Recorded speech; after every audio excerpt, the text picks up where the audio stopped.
चलिए आइए अब हम लोग पढ़ते हैं adjustment of remaining partners capital account after retirement. जो पार्टनर रिटायर कर रहा है उसको छोड़ के जितने पार्टनर्स अभी भी बिजनेस में हैं वो हैं आपके रिमेनिंग पार्टनर। तो रिटायरमेंट के बाद जो रिमेनिंग पार्टनर हैं उनका कैपिटल अकाउंट को कैसे एडजस्ट किया जाता है, आइए इसके बारे में पढ़ते हैं। After retirement of a partner, the remaining partners may decide to adjust their capital. जब कोई पार्टनर रिटायर होता है तो जो रिमेनिंग पार्टनर हैं वो अपना कैपिटल एडजस्ट करते हैं। Often the remaining partners determine the total amount of capital of the reconstituted firm and decide to keep their respective capital accounts in proportion to the new profit sharing ratio. ज़्यादातर जो existing partner हैं वो क्या करते हैं, firm का total capital पहले निकालते हैं और उस टोटल कैपिटल को अपने न्यू प्रॉफिट शेयरिंग रेशियो में डिवाइड करके मेंटेन रखते हैं। The total capital of the firm may be more or less than the total of their capital at the retirement.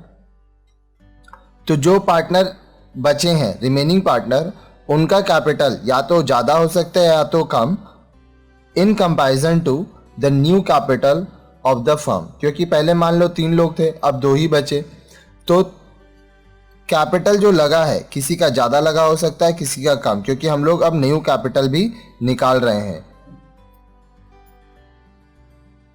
The new capital of the firm are compared with the balance standing to the credit of respective partners capital account. If there is surplus in the capital account, the amount is withdrawn by the concerned partner. The partner brings cash in case the balance of the capital account is less than the calculated amount. देखिए क्या बोल रहा है, मान लीजिए A है, B है, C है। ये लोग क्या करता था, 1:1:1 में कंपनी का सारा डीलिंग्स करता था, ठीक है। ए लगाया, मान लीजिए ए का कैपिटल है 2 लाख, बी का 1 लाख और सी का मान लीजिए 1 लाख, ठीक है। अब क्या हुआ कि सी फर्म छोड़ के जा रहा है, लेकिन हमारा टोटल कैपिटल कितना है, 4 लाख। तो अभी भी हम लोग क्या कर रहे हैं, 4 लाख रुपया ही रख रहे हैं। कैसे, अब मान लीजिए न्यू जो रेशियो है A:B वो 1:1 है।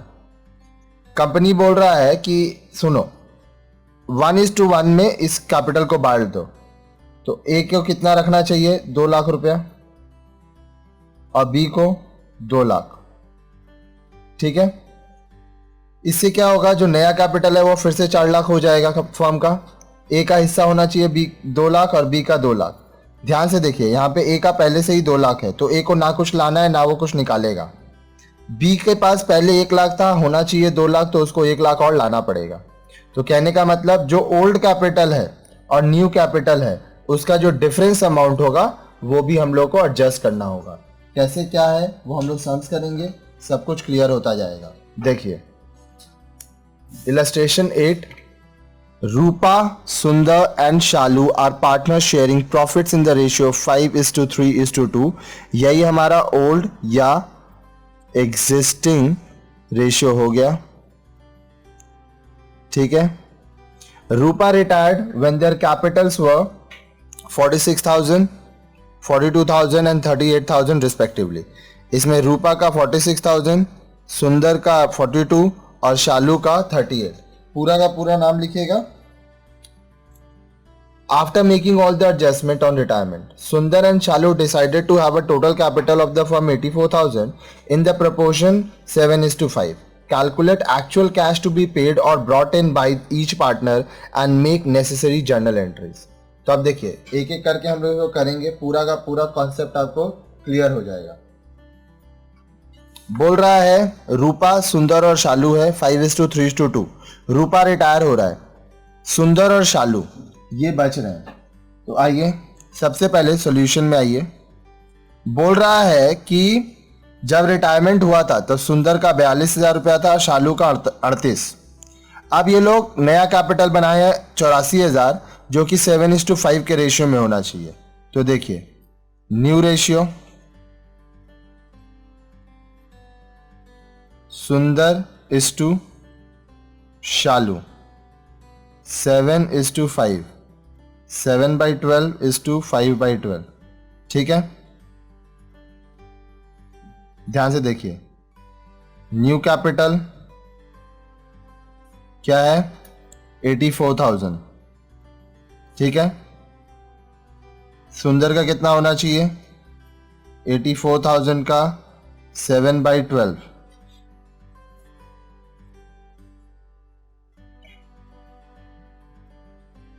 49,000। और शालू का 84,000 इंटू 5/12, 35,000। अब देखिए यहां पे समझिएगा,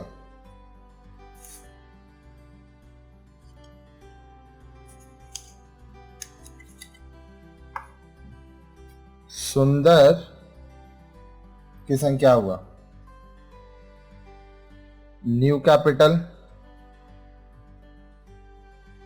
₹49,000, सुंदर्स ओल्ड कैपिटल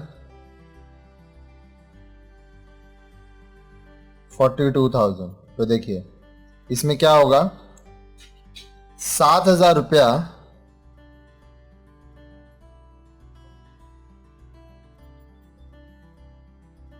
सुंदर हैज टू ब्रिंग, उसको 7,000 और लाना होगा, क्योंकि होना चाहिए 49 है 42, तो 7,000 वो लाएगा। अब शालू पे आइए, शालूज न्यू कैपिटल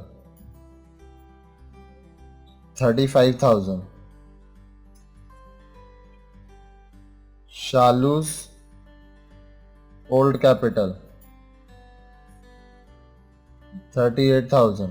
ठीक है, तो क्या हुआ 3,000 रुपीज एक्स्ट्रा है, शालू विल टेक।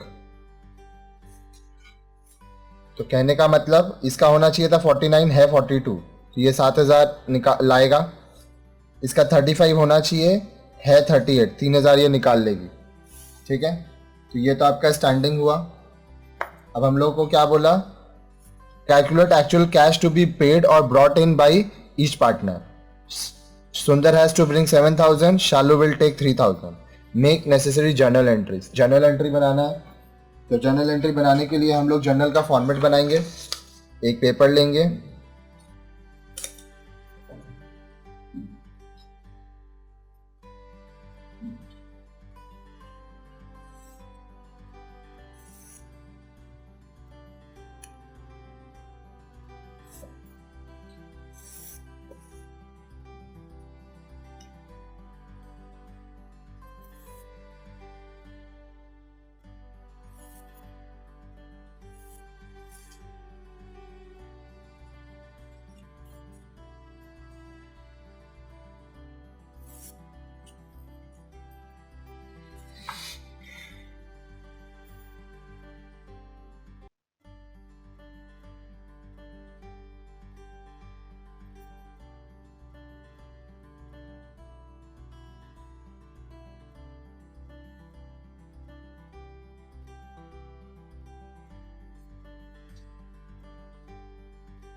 देखिए ये आपका जर्नल का फॉर्मेट रेडी हो गया।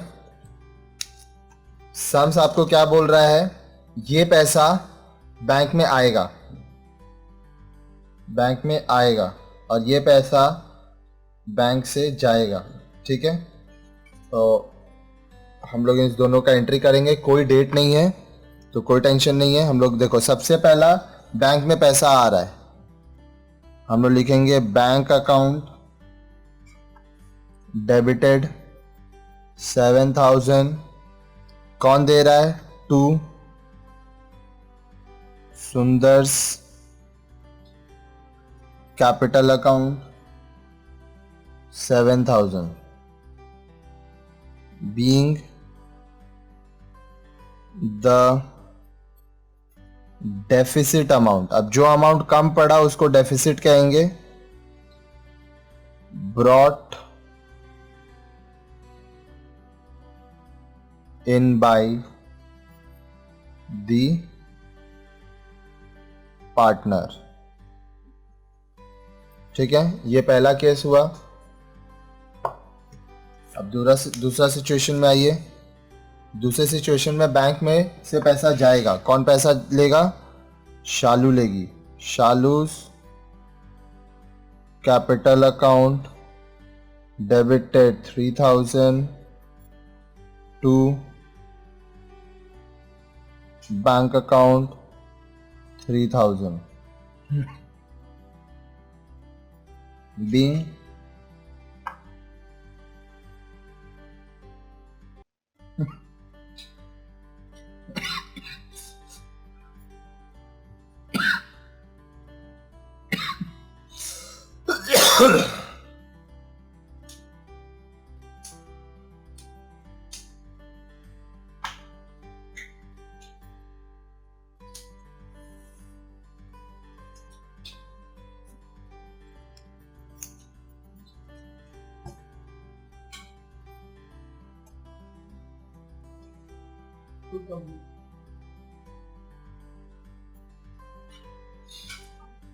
being the surplus amount withdrawn by the partner। यहां सिचुएशन को समझिए, देखिए क्या हुआ। रूपा, सुंदर, शालू पार्टनर है, 5:3:2 ओल्ड रेशियो। जब रूपा रिटायर हुई तब रूपा का 46,000, सुंदर का 42,000, शालू का 38,000 कैपिटल है। अब एक नया कैपिटल निकाला गया जिसको 84,000 माना गया, जो कि 7:5 के रेशियो में होना चाहिए। देखिए न्यू रेशियो 7:5, 7/12, 5/12। न्यू कैपिटल 84,000, सुंदर का हिस्सा हुआ 49,000, 84,000 का 7/12। शालू का हिस्सा हुआ 35,000, 84,000 का 5/12। अब देखिए सुंदर का जो न्यू कैपिटल है 49,000 है, ओल्ड कैपिटल 42,000, तो सुंदर का कैपिटल कम हो गया था इसीलिए वो 7,000 लाया। शालू का न्यू कैपिटल 35,000, ओल्ड कैपिटल 38,000, 3,000 रुपया एक्स्ट्रा है तो वो निकाल ली। जर्नल बोला है तो देखिए सबसे पहले बैंक में पैसा आया 7,000 सुंदर के कैपिटल की वजह से, शालू के कैपिटल में 3,000 आया, बैंक से कम हो गया। ठीक है, और इस तरह से ये सम्स हमारा यहाँ पे कंप्लीट होता है।